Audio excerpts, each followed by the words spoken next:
And welcome to MP learning classes. कैसे हैं आप सभी। आज की वीडियो में हम कक्षा 8वीं विषय विज्ञान की एडग्रेड अभ्यास पुस्तिका देखेंगे, जिसमें हम पाठ 6 जंतुओं में जनन पढ़ने जा रहे हैं। चलिए देखते हैं जंतुओं में जनन। जैसे आप देख रहे हैं पाठ की पूरी तैयारी हम करेंगे। पेड़, लकड़ी, कुर्सी, टेबल, पेन, कोयला, मुर्गी, मनुष्य, खिड़की आपको दिए गए हैं। इसमें आपको सजीव मतलब जो कि चलते फिरते सांस लेते हैं उन्हें सजीव में रखना है, और बाकी जो है उन्हें निर्जीव में रखना है। तो आपका पेड़, कोयल, मनुष्य, मुर्गी ये आपके किस में आएंगे? सजीव में। लकड़ी, कुर्सी, टेबल, पेन, खिड़की ये आपके आएंगे निर्जीव में। ठीक है। नेक्स्ट है, आपने इन वस्तुओं को किस आधार पर सजीव निर्जीव के श्रेणी में वर्गीकृत किया? सामने सही व गलत का चिन्ह लगाइए। तो विशेष सजीव के किस में लगाएंगे? जैसे वृद्धि है तो वृद्धि होती है, उस उद्देश्य से हमने लगाए। फिर गति होती है, श्वसन होता है, प्रजनन होता है और उत्सर्जन होता है। ठीक है। और इसमें निर्जीव में गति होती है लेकिन बाकी सारी चीज़ें नहीं होती। ठीक है। नेक्स्ट चलो देखें कौन कौन से जंतुओं के बच्चों से परिचित हैं। इस सारणी को पूर्ण करने का प्रयास करें। तो मनुष्य के बच्चे को ना शिशु, बिल्ली का बच्चा बिलोटा, कुत्ते का बच्चे को पिल्ला कहा जाता है, तितली प्यूपा, मुर्गी का बच्चा अंडा, मुर्गी का क्या होता है? अंडा होता है, गाय का बछड़ा होता है, और मेंढक का टैडपोल। ठीक है। अगले आपके जो ऑब्जेक्टिव हैं उन्हें आपको ये जो शब्द दिए हैं उससे चुनकर लिखना है। पहला ऑब्जेक्टिव है, खालिस्तान वह प्रक्रिया है जो पृथ्वी पर जीवन की निरंतरता को सुनिश्चित करती है। तो प्रजनन क्या है?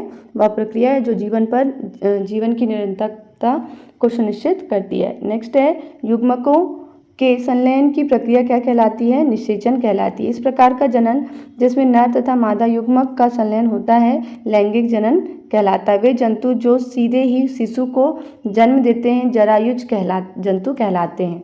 खालिस्तान जनन में केवल एक ही जनक शामिल होता है, तो अलैंगिक जनन में एक ही जनन के लिए एक ही जनक शामिल होता है। ठीक है।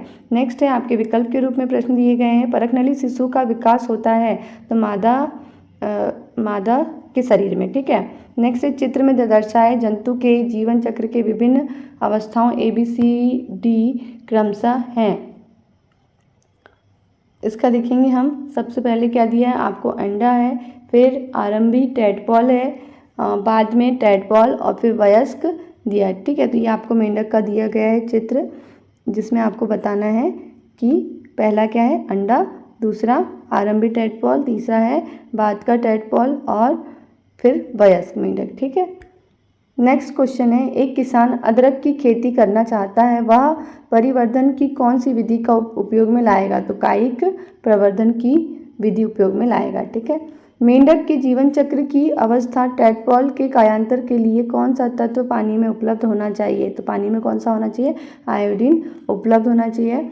प्रश्न 5वां है, द्विखंडन द्वारा जनन विधि पाई जाती है अमीबा में। द्विखंडन द्वारा जनन होता है किसमें? अमीबा में।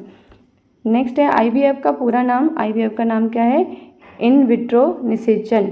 किस जीव का अंडा सबसे बड़ा होता है? तो शुतुरमुर्ग का अंडा सबसे बड़ा होता है। भ्रूण का निरंतर विकास कहाँ होता है? तो भ्रूण का निरंतर विकास गर्भाशय में होता है। नेक्स्ट है प्रश्न 4, जनन क्या होता है? जंतुओं में जनन की विधियां कौन कौन सी हैं? तो जनन जाति स्पीसीज की निरंतरता बनाए रखने के लिए आवश्यक है।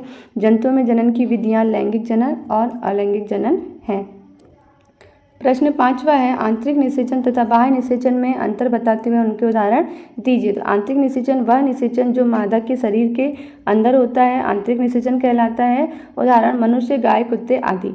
ठीक है।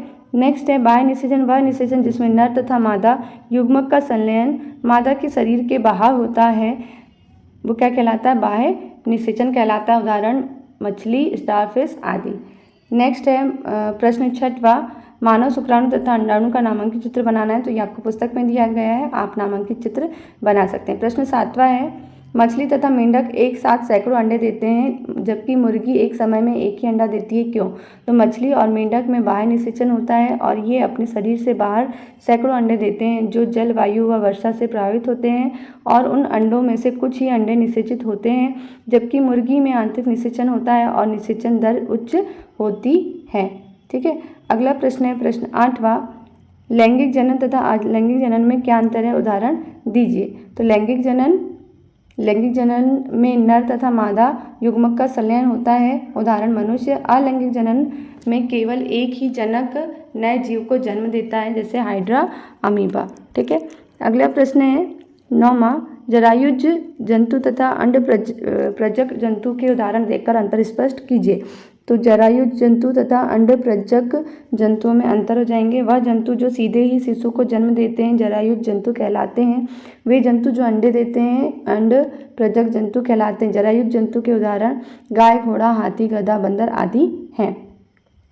अंड प्रजक जंतुओं के उदाहरण कबूतर, कौवा और मोर, डक, हंस आदि हैं।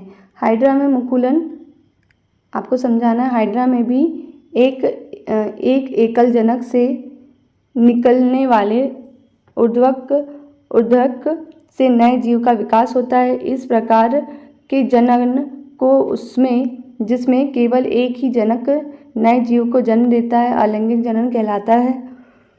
हाइड्रा में मुकुल में से नया जीव विकसित होता है, इसलिए इस प्रकार के जनन को मुकुलन कहते हैं। ठीक है, अगला है अमीबा से द्विखंडन को समझाना है। अमीबा एक कोशिकीय होता है। इसमें केंद्रक के 2 भाग में विभाजन से जनन क्रिया प्रारंभ होती है। इसके बाद कोशिका भी 2 भागों में बढ़ जाती है, जिसके प्रत्येक भाग में केंद्रक होता है।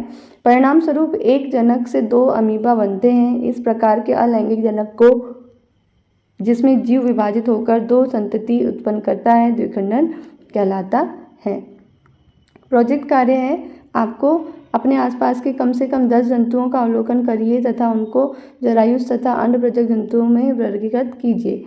तो आपका गाय है, गाय किस में आएगा, जरायुज जंतु। घोड़ा भी जरायुज जंतु में आएगा, हाथी भी जरायुज जंतु में, गधा, बंदर ये किस में आएंगे, जरायुज जंतु में। कबूतर आपका आएगा अंड प्रजक क्योंकि अंडा देता है। कौवा अंड प्रजक में आएगा, मोर भी अंड प्रजक में, डक भी आपका अंड प्रजक में आएगा और हंस भी आपका अंड प्रजक जंतु में आएंगे। ठीक है,